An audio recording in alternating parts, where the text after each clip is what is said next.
Doctor Sreevarma ஆயுள் தரும் ஆயுர்வேதா அறுவை சிகிச்சை இல்லா குணம் ஆயுள் கால நிவாரணம். Branch express courier private limited domestic international cargo உங்கள் இல்லம் தேடி வந்து கொரியர் புக்கிங் டெலிவரி செய்து தரப்படும். தமிழ்நாட்டில் சட்டம் ஒழுங்கு சரியில்லை என பேச அதிமுகவிற்கு தகுதியில்லை என முதலமைச்சர் மு.க.ஸ்டாலின் பதிலடி கொடுத்துள்ளார். சட்டப்பேரவையில் பேசிய முதலமைச்சர் அதிமுகவின் துயர் ஆட்சிக்கு தூத்துக்குடியே சாட்சி என குறிப்பிட்டுள்ளார்.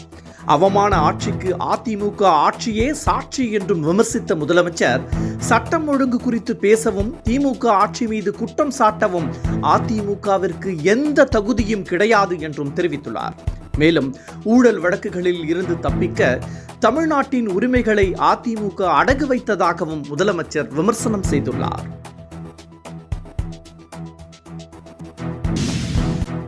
சட்டவிரோத பண பரிவர்த்தனை வழக்கில் விசாரணை முடியும் வரை செந்தில் பாலாஜிக்கு எந்த பதவியும் வழங்கக்கூடாது என அமலாக்கத்துறை விடுத்த கோரிக்கையை உச்சநீதிமன்றம் நிராகரித்துவிட்டது.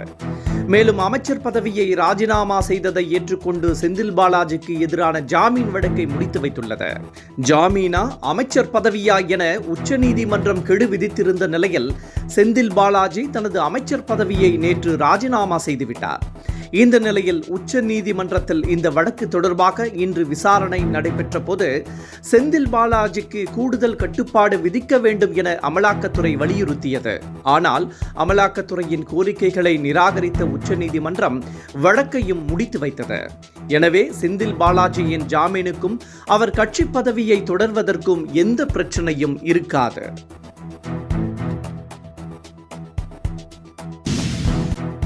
ஓடிடி தளத்தில் ஆபாசமான திரைப்படங்களும் தொடர்களும் ஒளிபரப்பப்படுவதாக எழுந்த புகார் தொடர்பான வழக்கில் நெட்ஃபிளிக்ஸ், அமேசான் ஆகிய நிறுவனங்களுக்கு உச்சநீதிமன்றம் நோட்டீஸ் அனுப்பியுள்ளது. சென்சார் கட்டுப்பாடு இல்லாததால் ஓடிடியில் வரும் பல தொடர்கள், திரைப்படங்களில் அதிக ஆபாசம் இருப்பதாக தொடர்ந்து குற்றச்சாட்டுகள் எழுந்தன. இது தொடர்பான வழக்கை விசாரித்த உச்சநீதிமன்றம் ஓடிடி தளங்களுக்கு நோட்டீஸ் அனுப்பியுள்ளது. மேலும் அவற்றுக்கு சமூக பொறுப்பு இருப்பதாகவும் உச்சநீதிமன்றம் அறிவுறுத்தியுள்ளது.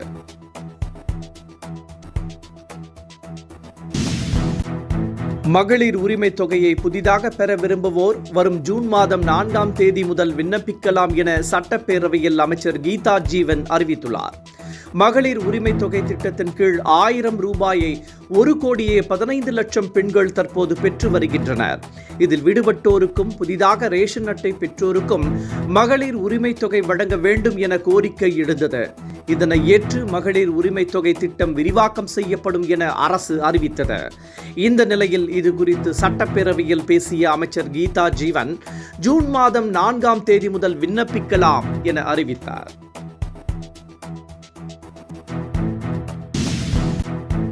வருமானத்திற்கும் அதிகமாக சொத்து சேர்த்த வழக்கில் இருந்து அமைச்சர் ஐ. பெரியசாமியை விடுவித்த உத்தரவை சென்னை உயர்நீதிமன்றம் ரத்து செய்துள்ளது.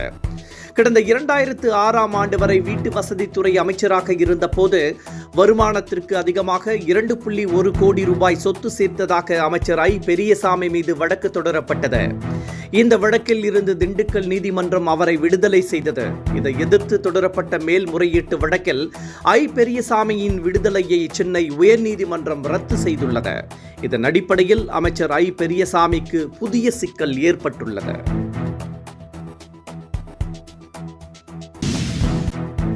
இரட்டை இலை சின்னத்தை முடக்க வேண்டும் என ஓபிஎஸ் தாக்கல் செய்த மனு மீதான விசாரணையை தேர்தல் ஆணையம் தொடங்கியுள்ளது.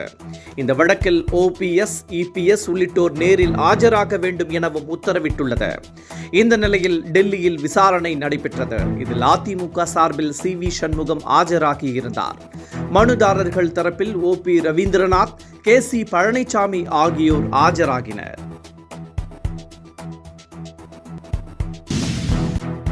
பஹல்காம் சம்பவம் தொடர்பாக மத்திய அரசு தீவிர நடவடிக்கை மேற்கொண்டுள்ள நிலையில் இதுகுறித்து நாடாளுமன்ற குழு கூட்டம் இன்று ஆலோசனை நடத்தியது. பஹல்காம் சம்பவத்திற்கு பல்வேறு வகையிலும் பதிலடி கொடுக்கப்பட்டு வருகிறது. எல்லை முழுவதும் உச்சகட்ட பாதுகாப்பு போடப்பட்டுள்ளது. பிரதமர், பாதுகாப்புத்துறை அமைச்சர், முப்படைகளின் தளபதிகள் தீவிர ஆலோசனைகளை நடத்தி வருகின்றனர். இந்த நிலையில் பாதுகாப்புத்துறைக்கான நாடாளுமன்ற நிலைக்குழு இன்று கூட்டப்பட்டது. தாக்குதலுக்கு பதிலடி கொடுக்க எடுக்க வேண்டிய நடவடிக்கைகள் குறித்து விவாதிக்கப்பட்டது. எதிர்க்கட்சித் தலைவர் ராகுல் காந்தி உள்ளிட்டோர் இதில் பங்கேற்றனர்.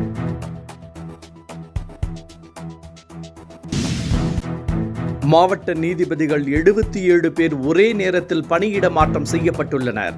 இதற்கான அறிவிப்பை சென்னை உயர்நீதிமன்ற தலைமை பதிவாளர் அல்லி வெளியிட்டுள்ளார். நாட்டையே உலுக்கிய பொள்ளாச்சி வன்கொடுமை சம்பவம் தொடர்பாக மே மாதம் 13ஆம் தேதி தீர்ப்பளிக்கப்படும் என நீதிபதி நந்தினி இன்று காலை அறிவித்திருந்தார். அவருடன் சேர்த்து 77 பேர் பணியிட மாற்றம் செய்யப்பட்டுள்ளனர்.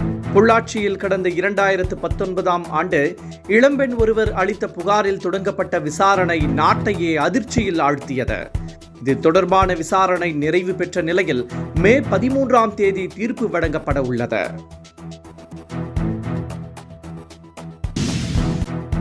இபிஎஸ்க்கு அரசியல் வீழ்ச்சிக்கான கவுண்டவுன் தொடங்கிவிட்டதாக திமுகவின் RS பாரதி விமர்சித்துள்ளார். அமைச்சரவை மாற்றம் குறித்து விமர்சித்த இபிஎஸ்க்கு RS பாரதி பதிலடி கொடுத்துள்ளார். குடும்பத்திற்காக கூட்டணி வைத்த இபிஎஸ்ஸின் அரசியல் வீழ்ச்சியின் கவுண்டவுன் தொடங்கிவிட்டதாகவும் அவர் குறிப்பிட்டுள்ளார். மேலும் அதிமுக ஆட்சியில் அமைச்சரவையில் மாற்றமே நடக்கவில்லையா என கேள்வி எழுப்பிய RS பாரதி, தோல்வியில் சாதனை படைக்கும் தோல்விசாமி அதிமுகவை பாதாள வீழ்ச்சிக்கு கொண்டு செல்வதாகவும் விமர்சித்துள்ளார். பஹல்காம் சம்பவம் தொடர்பாக நடிகர் விஜய் ஆண்டனி கருத்து தெரிவித்து சர்ச்சையில் சிக்கிய நிலையில் அது குறித்து அவர் மீண்டும் விளக்கம் அளித்துள்ளார். யாரோ ஒரு 4 பேர் செய்த செயல் என பஹல்காம் சம்பவத்தை அவர் குறிப்பிட்டிருந்தார். பாகிஸ்தான் மக்களுக்கும் இதற்கும் தொடர்பில்லை என்றும் பாகிஸ்தானில் வசிக்கும் 50 லட்சம் இந்தியர்களையும் நாம் கருத்தில் கொள்ள வேண்டும் என்றும் ஆண்டனி கூறியிருந்தார். அவரது இந்த கருத்து சர்ச்சையை ஏற்படுத்திய நிலையில் அந்த கூட்டத்தின் நோக்கம் நம் ஒற்றுமையை சிதைப்பதே என்று கூறியுள்ளார். டாக்டர் ஸ்ரீவர்மா ஆயுள் தரும் ஆயுர்வேதா அறுவை சிகிச்சை இல்லா குணம் ஆயுள் கால நிவாரணம். Branch express courier private limited domestic international cargo உங்கள் இல்லம் தேடி வந்து கொரியர் புக்கிங் டெலிவரி செய்து தரப்படும். என்றும் உங்களுடன் மை இந்தியா. முக்கிய செய்திகளை உடனுக்குடன் தெரிந்து கொள்ள சப்ஸ்கிரைப் பண்ணுங்க, பெல் பட்டனை பிரஸ் பண்ணுங்க. என்றும் உங்களுடன் மை இந்தியா.